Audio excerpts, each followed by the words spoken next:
Hello বন্ধুরা, কি অবস্থা? কেমন আছেন সবাই?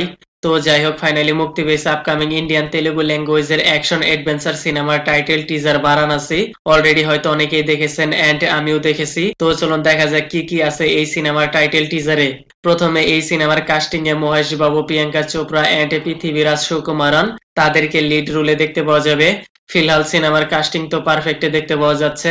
আর প্রথমে এই সিনেমার টেন্টেটিভ টাইটেল SSMB29 ছিল, তারপর গ্লোব ট্রোটার, আর এখন অফিসিয়ালি অ্যানাউন্সমেন্ট করা হয়েছে বারাণসী। অনেকেই হয়তো আগেই জেনেছেন, তো কোই বাত নেই। অলরেডি অনেক বড় একটা ইভেন্টের মাধ্যমে এর টাইটেল টিজার অ্যানাউন্সমেন্ট করা হয়েছে, তারপরে ডিজিটালি ইউটিউবে চলে এসেছে। এইখানে যে লেভেলের visual effect, motion poster presentation করা হয়েছে, totally you can feel surprise. এইটা মানতে বাধ্য হবেন, এইরকম গ্র্যান্ড ভিজুয়াল ইফেক্ট শুধুমাত্র SS রাজামৌলির দ্বারাই সম্ভব। আর তিনি তো বাহুবলী সিনেমা দিয়ে পুরো ইন্ডিয়ান সিনেমার হিস্ট্রি বদলে দিয়েছে। আর তারপর আর এই সিনেমার মাধ্যমে গ্লোবাল হিস্ট্রি এন্ড আলাদা একটা বেঞ্চমার্ক ক্রিয়েট করেছে। আই হোপ এবার আপনি শিওর হয়ে থাকেন এই সিনেমার মাধ্যমে পিছনের সকল হিস্ট্রি ব্রেকডাউন করে দিবে।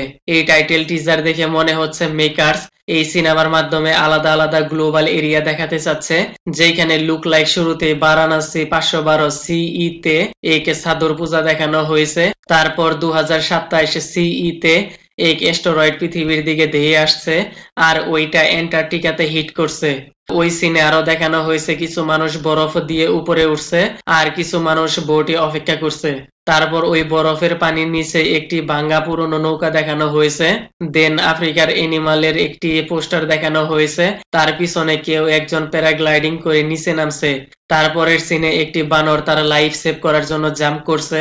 দেন উগ্রবাটি কেপ, ওইখানে কালী জাসা মাথা ছাড়া একটি মূর্তি দেখানো হয়েছে।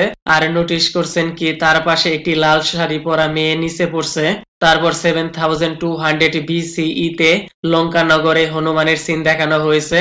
তার সাথে আরো রয়েছে অনেকগুলো বানর মিলে পিরামিডের মতো বানিয়েছে, তার উপর থেকে কেউ একজন তীর মারছে। তারপরের সিন আবার সেই বারাণসী ফিরে আসে। তারপরেই দেখতে পাওয়া যায় লিড হিরো মহেশ বাবুকে। তাকে যেভাবে প্রেজেন্টেশন করা হয়েছে রিয়েলি এক্সিলেন্ট দেখা যাচ্ছে। এইখানে ভিজুয়াল পোস্টারে বহুত সারে টুইস্ট রয়েছে, বাট এর রিলিজ ডেট এখনো রিভিল করা হয়নি।